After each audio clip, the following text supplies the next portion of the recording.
Okay, so here is our force-driven mass example, and we already did it, but it's kind of a review, I guess. So the position is the initial position plus the 1/m times the integral of the momentum. And so with external forces, you can drive the state to any point. And then, so here's our input forces, here's our current state, here is our state transition function. Now this is not a matrix, this is an arbitrary function.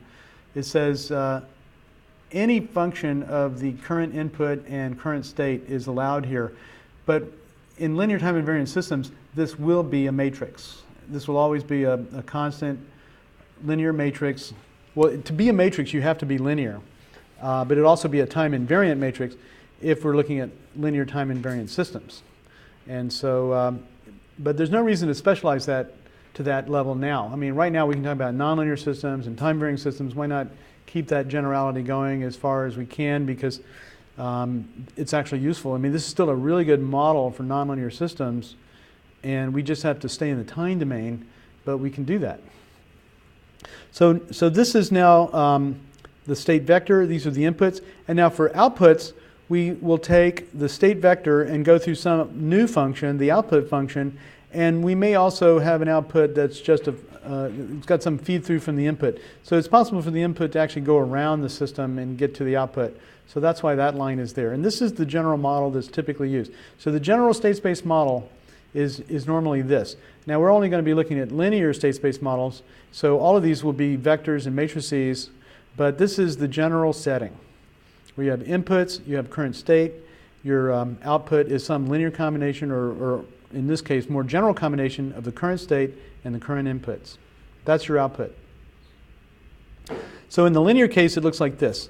Y is equal to Cx plus du. So I showed you the Cx last time. So x underbar, that's your vector of state variables. And so we multiply it by a constant matrix C, and it's usually a flat row vector, because usually we've only got one output.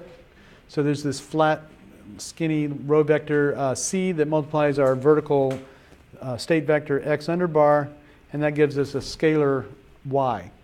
Y of t comes out of that. And if there's a dependency on the input, then that's handled here. So du is our direct feed-through term.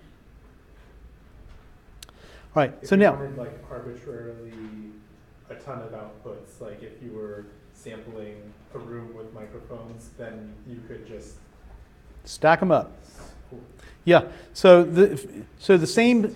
So yeah, it doesn't matter. So you have so x of t in this case would be like little pressure cells everywhere in the room. Let's imagine modeling the acoustics room as this big mass spring network, right? Where each mass and spring are like a 1/4 inch apart, meaning that, because think of, sound, you want to go out to 20 kilohertz, right? And so wavelength of a kilohertz is about a foot. And so at 20 kilohertz, you're at about a 20th of a foot for your wavelength. And so you'd like to sample, 2 samples per wavelength or more at 20 kilohertz and so on. So that's where you get your spacing for your masses. And so you make this little mass spring network, and you simulate the acoustic volume that way. And maybe you put little dash pots in there for losses, for air absorption, and they can be frequency dependent, no problem. And so electrically, that would be a little mass spring a capacitor inductor resistor network that models just this little springy mass of air with a little bit of loss as it connects to everything else. So there's your model. And so the states of those springs and masses, the dashpots have no state, the resistors have no state, so you don't have to make state variables out of them. But each mass, each spring gives state variables. In the electrical analog, you get a state variable from each capacitor and from each inductor. And so you've got many, many billions of these things modeling your room, but you just stack them all up in the x vector. And so x underbar is this, length billions and billions vector that's all your little state variables for your room. And then if you want microphones everywhere in the room, your C matrix just goes and grabs them.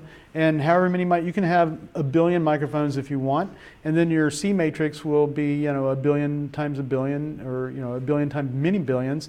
And there you are. You've got your C matrix for any number of microphones for your complete model of the room. And then the inputs can similarly drive the state. Remember, they go through the B matrix into all of the state derivatives. So you can drive every point in the room that you want that way. So it's a very general model. And it's really great for multi-input, multi-output systems. Because look at, everything is a first-order system. In other words, the formulation, let me get down to the final formulation just to let you see the general form. Well, there it is in discrete time. So X underbars, again, maybe billions and billions of samples for simulating rigorously a complete room of acoustic space. But this is the form. So the derivative of the state is just some giant matrix times the state plus some matrix times the input. And you can have any number of inputs. So the input can be a large vector of inputs, and including inputs to all the state variables. So if this B matrix here is the identity matrix, it's saying every single state variable gets an input from the outside world. It can also just be a tall, skinny vector of all ones. And then that says that there's one input that drives all of the states. It actually adds into every single state variable derivative and drives every state in parallel that way. And so you have that level of generality. So you can drive the states any way you want by choosing your B matrix, and you can take any linear combination of states for your output using the C matrix. And D, as I said, just routes the input around to the output. It's kind of trivial, it's kind of degenerate. Usually D is equal to 0. Usually you don't have a direct feed-through term, but it is convenient to keep it around from a numerical approximation point of view. And we'll get into that later. It basically has to do with whether or not you want a constant term in your numerator polynomial, or if you want to never have that. So you can get a better approximation by allowing it sometimes. And then all of the poles of the system are going to be determined by this A matrix. Remember that we saw that it was where our feedback coefficients went. So in the example we derived, it gave all the feedback coefficients formed a row along the bottom of the A matrix, and then we had the super diagonal of ones in the A matrix that just expressed the relationship that every state variable was the integral of a neighboring state variable, or the derivative. And so that's the way they tend to look. The state in a canonical form, you'll see the state transition matrix looking like that. It's got it's got a super diagonal of ones. It's zeros everywhere except along the bottom row, or maybe the last column.